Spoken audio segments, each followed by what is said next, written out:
I graduated in 2011. I played under Coach Larry Cruz.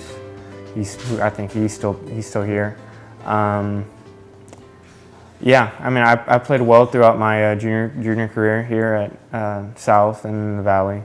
Won it quite a few times, and then afterwards I got recognized in high school to play for college for University of Houston by Jonathan Dismuke, and then after that everything went uphill. After I graduated, I just played golf and then continued to do school and then turned pro right after I graduated.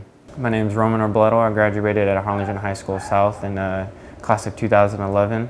Turned professional in September, and I represent fairway and green and Strixon golf.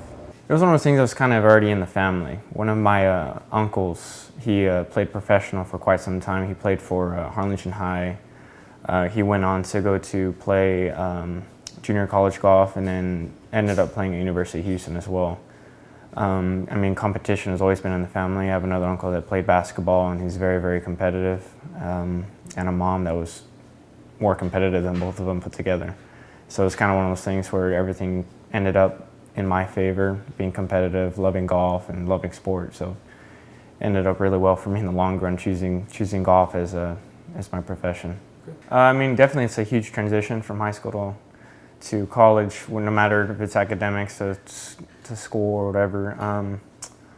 It was difficult the first year. I mean, living by yourself, having to do different plans when it comes to playing golf and then doing school and then traveling. It was difficult, but I mean, it's always a transition that we're gonna have to deal with. It took me a few years to grasp that competition is much greater than it was in the Valley. I had to work a lot harder to compete with the guys that all have talent in college, and then it took me about 2 years, and then in my junior year is right when I started to start understanding my strengths of my game, and then I won it quite a few times in college, and then wanted to do this for a living.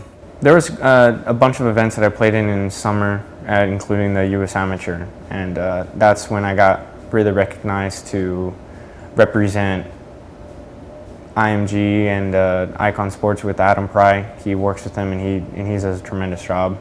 After I got recognized, I had the thought of turning pro a lot earlier, just because in my junior year I played really well and I was competing and winning quite a few events.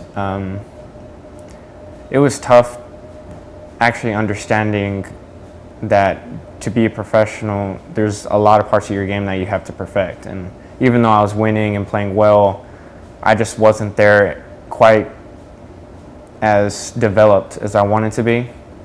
So it's more or less being a developed player, being mature enough to understand that you're not always going to hit the ball perfect. When you putt, you're not going to make all your putts. Stuff like that, where I really wasn't developed enough in college and in high school and as a junior golfer. But as time progressed, that's when I started to understand how to play the game rather than hitting the ball straight or making all my putts or chipping it close. It's all about managing your game, and then it took quite a few years to understand that. And then as soon as I started to grasp that, I think that's my transition period when I was like, I think it's time to turn professional. And then in August or September, that's when I cleared myself as a professional golfer. I mean, I definitely feel like I'm progressing. I'm going up the ladder the right way, but I have met goals, but this is not my end goal. I mean, there's still a lot of things that I want to accomplish. I still feel like I know there's a lot of guys on tour that like Jordan Spieth and Rory and all those Jason Day that are flourishing, and they did it at such a young age, but now things have just changed. I mean, it's a lot harder to get on the tour. It's a lot harder than people actually realize now. A few years ago, it wasn't as hard, so climbing up the ladder, it's going to take a lot of time, but it's going to be worth it. I mean, I'm just excited. I'm excited to climb up the ladder, and I'm happy that I was able to stay healthy and choose this as my profession, and get to hopefully play this for a very, very long time. You're not always right. I mean, listen to your coaches, listen to your peers, and open your mind. I mean, there's other things that people tell you, like, no, that's not right, or should I really be listening to this? Well, I'm just, at a young age, you should try everything. You never know what golf swing or what method or what mindset you need to go to the next level. But I mean, it's all about do you really want it? Are you going to spend countless hours working on your game? And if so, I mean, then that shows that you love it. And if I had to say something to them, I would tell them that to work hard. It's not easy.